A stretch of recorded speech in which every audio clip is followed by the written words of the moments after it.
제503주년을 맞이하는 종교개혁 주일입니다. 1517년 10월 31일 루터는 독일의 비텐베르크 대학 교회 정문에 95개 조항의 반박문을 붙이게 됩니다. 이것은 가톨릭의 면죄부 판매에 대하여 루터가 발표한 일종의 항의서였습니다. 면죄부라고 함은 가톨릭 교회에서 죄가 사하여졌음을 증명하기 위해 교황의 이름으로 발행한 증명서입니다. 이것의 역사적 배경은 이렇습니다. 중세 말기 교황청 재정이 부실해지고 무엇보다 당시 베드로 성당을 건축하면서 건축비 충당이 어려워지게 되니까 교황청에서는 절대로 해서는 안 되는 일을 벌이게 됩니다. 곧 죄를 면제받기 위해서는 죄가 사하여졌음을 증명하는 면죄부를 돈을 주고 사야 한다고 주장을 한 거죠.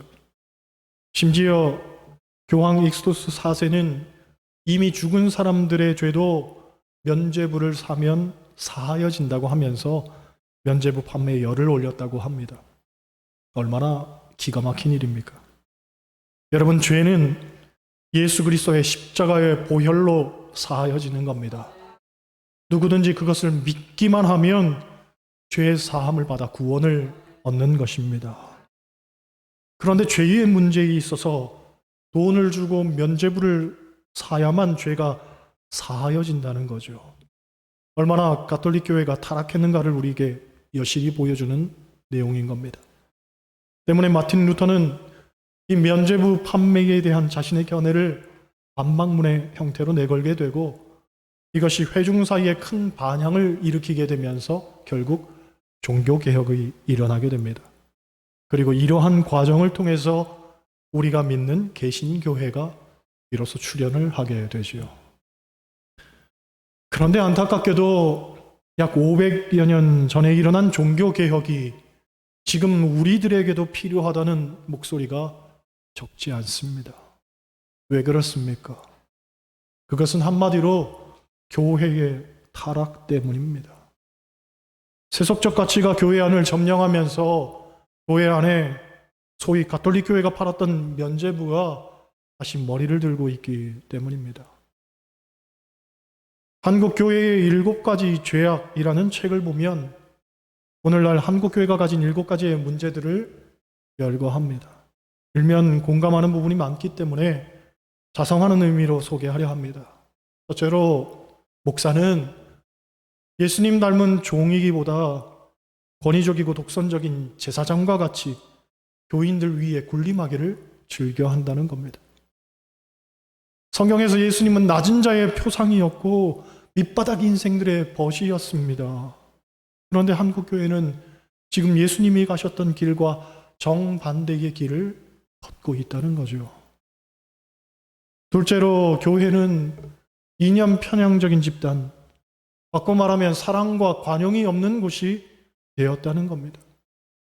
며칠 전 큰 교회 부목사로 있던 친구 하나가 놀러와서 이런 말을 합니다.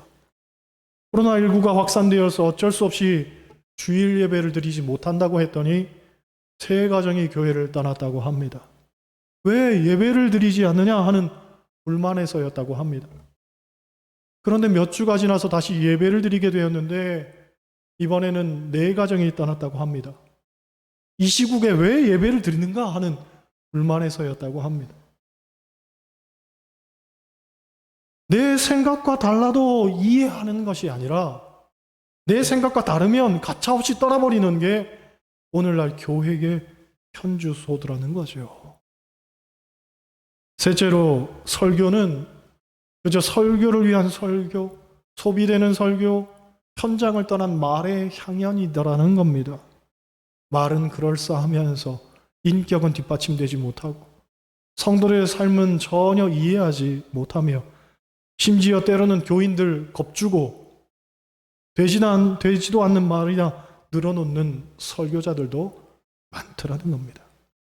그러니 그런 설교를 듣고 사는 교인들이 어떤 모습으로 신앙생활을 하겠냐는 거죠. 넷째, 복음은 유니폼 크리스천의 액세서리일 뿐이라는 겁니다. 쉽게 말해서 교회를 다니는 것도 자기 이익을 충족시키기 위해서 다닌다는 겁니다. 일례로 정치를 해도 교인표를 의식하지 않을 수 없으니 어느 교회 집사입니다 하면 좋다는 거예요.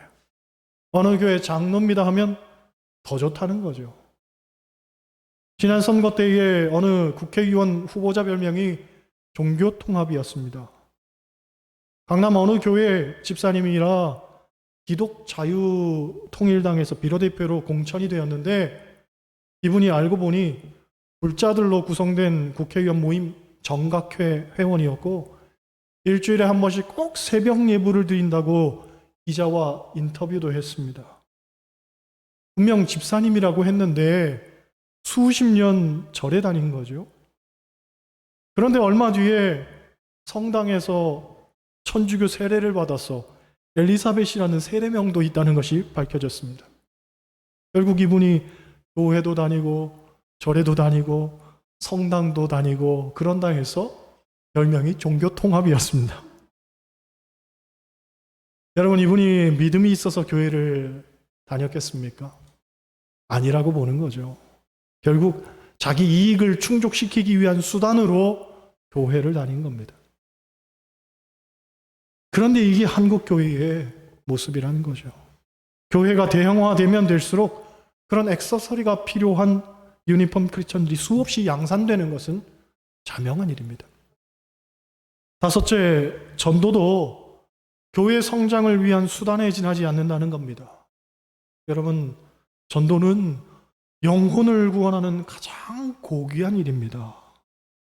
그런데 오늘날 많은 교회들이 한 영혼이 변화되고 달라지는 것에 초점을 맞추는 것이 아니라 교회 성장을 위한 도구로 전도를 희생시키고 있다는 겁니다. 그래서 한 사람의 내면의 변화와 새로운 삶에 관심을 두기보다는 그저 많은 사람들 끌어모으는 데에만 열을 올리고 있다는 거죠. 여섯째, 영성의 문제입니다. 오늘날 교회에서 가장 인기 있는 화두 가운데 하나가 바로 영성인데, 이것도 마치 싸구려 유행 상품처럼 저마다 부르짖기는 하지만 기실 제대로 된 영성을 만나기가 어렵다는 거예요. 다시 말해, 교회에 와서 하나님의 살아계심을 깊이 경험하고 감격하고 감동해야 하는데, 오히려 교회에 와서 지치고 피곤하고 탈진되고 사람 때문에 치이고 낙심하는 교인들이 더 많다는 겁니다. 일곱째, 헌금입니다. 헌금도 그 정신이 사라졌고 용도도 바르지 못하다는 겁니다. 사실 헌금은 믿음의 분량대로 하는 겁니다. 강요해서도 안 되고 판단해서도 안 됩니다. 그런데 헌금 때문에 시험 드는 경우 얼마나 많습니까? 헌금 때문에 상처받는 경우도 얼마나 많습니까? 게다가 성경에 나오는 헌금의 본래 목적은 나눔과 구제입니다. 교회는 더 많이 나누고 더 많이 베푸는 곳이 되어야 합니다. 그런데 헌금을 자기 배를 불리기 위한 수단으로 사용하고 사리 사욕을 위해 쓰여지는 것도 우리가 얼마나 많이 봅니까? 또 성도들의 피 같은 헌금을 무용하게 낭비하는 것 얼마나 많이 경험합니까? 오늘날 헌금 기도도 제대로 못하는 목회자들이 많다는 이야기가 있습니다. 헌금이 성도들에게 어떤 의미인지 목회자가 제대로 가늠하지 못한다는 거죠. 안타까운 일입니다. 이런 일련의 상황들을 보면서 정말 오늘날에도 종교개혁이 필요하다는 데에 우리가 심히 공감할 수밖에 없습니다. 그런데 분명히 알아야 하는 것은 종교개혁이 공동체적인 면도 있지만 1차적으로는 내 안에서 개혁의 바람이 불어야 한다는 겁니다. 왜냐하면 한 사람의 그리스도인이 변화되면 그 변화된 사람을 통해 세상을 변화시키는 만한 놀라운 힘이 나타난다는 것을 우리는 믿기 때문입니다. 여러분, 종교개혁은 과거 2000년 세계 역사에서 그 유래를 찾아볼 수 없을 만큼 큰 사건이었습니다. 그런데 그 엄청난 사건도 따지고 보면 앞서 말한 것처럼 마틴 루터라는 한 사람에 의해 시작이 되었습니다. 그래서 성경을 보면 한 사람의 중요성에 대해서 우리에게 분명히 가르쳐주고 있습니다. 로마서 5장 12절을 보면 이런 말씀이 있죠. 이러므로 한 사람으로 말미암아 죄가 세상에 들어오고 죄로 말미암아 사망이 왔나니 이와 같이 모든 사람이 죄를 지었으므로 사망이 모든 사람에게 이르렀느니라. 곧 아담 한 사람으로 말미암아 죄가 세상에 들어오고 그 죄 때문에 모든 사람이 죽을 수밖에 없는 처지가 되었다는 겁니다. 그런데 로마서 5장 15절 곧 한 사람의 범죄를 인하여 많은 사람이 죽었은즉 더욱 하나님의 은혜와 또는 한 사람 예수 그리스도의 은혜로 말미암은 선물이 많은 사람에게 넘쳤느니라. 한 사람 아담 때문에 세상에 죽음이 왔지만 마찬가지로 예수님 한 분으로 인해서 죄가 극복되고 영원한 생명이 우리에게 주어졌다는 겁니다. 그래서 로마서 5장 19절은 이렇게 말하죠. 한 사람이 순종하지 아니함으로 많은 사람이 죄인 된 것 같이 한 사람이 순종함으로 많은 사람이 의인이 되리라.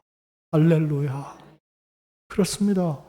세상을 변화시키는 것은 믿음이 있는 한 사람의 순종에서부터 시작이 되는 것입니다. 루터는 로마서 서문에서 믿음의 내용에 대해서 이렇게 설명합니다. 믿음은 인간이 스스로 노력해서 생기는 것이 아니라 하나님의 말씀을 들음으로 하나님께서 성령을 통해 부어주시는 역사다. 믿음도 내가 생기는 것이 아니라 하나님께서 부어주시는 역사라는 거예요. 그렇기 때문에 믿음은 우리를 완전히 변화시키고 하나님의 자녀로 새롭게 태어날 수 있게 한다는 거죠. 여러분, 구원은 무엇으로 받습니까? 믿음으로 받습니다. 사람의 공로나 자격이나 어떤 노력으로 받는 것 아닙니다. 전적으로 하나님의 은혜입니다. 값없이 주시는 하나님의 은혜를 믿을 때 우리는 구원을 받게 되는 겁니다. 서두에서 말씀드린 것처럼 로마 교회가 베드로 성당을 재건하기 위해 면죄부를 팔기 시작했습니다. 그들의 주장은 면죄부는 죄에 대한 형벌뿐만 아니라 죄 자체도 사면해주고 장래 죄를 짓는 사람에게도 특혜를 준다는 겁니다. 심지어 죄를 지어서 연옥에 가 있는 사람도 그 사람 이름으로 면죄부를 사서 동전을 상자에 넣으면 동전이 바닥에 땡그랑 하고 떨어지는 순간 연옥에 있는 사람이 풀려난다고 했습니다. 그걸 본 루터가 얼마나 분노했겠습니까? 죄는 하나님이 사하시는 것이지 어떻게 돈으로 면죄부를 산다고 천국에 간다는 겁니까? 이것은 회개를 필요 없는 것으로 만들고 십자가의 은혜를 무용한 것으로 만드는 일이었습니다. 더구나 면죄부를 산 사람들의 영혼은 누가 책임진단 말입니까? 방탕하게 살고 죄를 지으며 살면서도 자기는 면죄부를 샀기 때문에 구원받을 줄 착각하고 사는 그것을 도대체 누가 책임질 수 있단 말입니까? 결국 면죄부는 영혼을 구원시키는 것이 아니라 오히려 영혼을 파괴하는 일이었고, 그래서 루터는 오직 하나님의 은혜를 믿는 믿음을 강조한 겁니다. 루터는 이런 고백을 하죠. 하나님의 사랑은 사랑할 만한 가치가 있는 대상을 찾는 것이 아니라 오히려 죄인을 은혜를 통하여 사랑할 가치가 있는 자로 만드신다. 그렇습니다. 하나님의 은혜는 우리가 사랑받을 만한 조건, 구원받을 만한 자격이 있어서가 아니라 그냥 값없는 은혜로 무한한 사랑으로 우리를 용서하시고 받아주시는 겁니다. 그것을 믿기만 하면 우리는 구원받는 겁니다. 히브리서 11장은 믿음장입니다. 거기에 보면 믿음에 대해서 말하기를 믿음은 바라는 것들의 실상이요 보지 못하는 것들의 증거니 선진들이 이로써 증거를 얻었다고 말합니다. 여러분, 소망의 기초, 소망의 근거는 믿음입니다. 실제로 이루어지는 것을 실상이라고 하는데 우리가 믿음으로 바라며 살 때에 모든 것이 실상으로 이루어져 나타난다는 겁니다. 그리고 우리가 바랄 수 없는 것을 바랄 수 있도록 만들어주는 것이 또한 믿음이라는 거죠. 그렇습니다. 변화와 개혁은 먼 곳에 있는 것 아닙니다. 믿음을 갖고 하나님의 은혜를 바라고 사는 사람은 반드시 하나님 안에서 변화를 경험하게 되는 겁니다. 그리고 그렇게 변화된 한 사람, 그렇게 바뀌어진 한 사람을 통해서 가정이 바뀌고 교회가 바뀌고 사회가 바뀌고 세상이 바뀌게 되는 겁니다. 지금 우리는 자주 섞인 한탄으로 가득합니다. 어제 국민일보 기사를 보니 감리교 교인이 지난 9년 사이 28만 명 이상 감소한 것으로 나타났다고 합니다. 교단은 정치로 오염이 되었고 끊임없는 소송의 국면에서 염증을 느끼는 교인들 늘어가고 있습니다. 교권의 갈등 속에서 변방에 있는 목회자들도 자괴감이 이만저만이 아닙니다. 돌아보면 한숨뿐이죠. 낙심할 것들 투성입니다. 그러나 아닙니다. 불평만 하고 한숨만 쉰다고 능사가 아닙니다. 내가 먼저 변해야 합니다. 내가 먼저 달라져야 합니다. 종교개혁이 계란으로 바위 치는 것과 같다고 루터는 생각했지만 결국 이루어냈습니다. 물론 그가 이룬 건 아닙니다. 하나님이 그를 통하여 이루신 것입니다. 마찬가지죠. 루터를 통해서 종교개혁이 이루어졌듯이 저를 통해 또 여러분을 통해 삶의 놀라운 변화와 결단이 생겨나면 이것이 오늘날 우리의 신앙과 교회가 변화되는 일에 있어서 촉매자가 되고 그것을 통해서 새로운 변혁의 역사가 다시금 쓰여질 것입니다. 바라기는 하나님 안에서 이 변화와 개혁의 소망을 품고 사시기를 소원합니다. 분명 세상은 달라질 수 있습니다. 교회는 바뀔 수 있습니다. 우리의 가정도 새로워질 수 있습니다. 우리의 내일도 하나님 주시는 비전으로 찬란할 수 있습니다. 그 소망, 그 믿음 갖고 예수 안에서 날마다 새로워지는 여러분 되시기를 주님의 이름으로 간절히 축원합니다. 기도하시기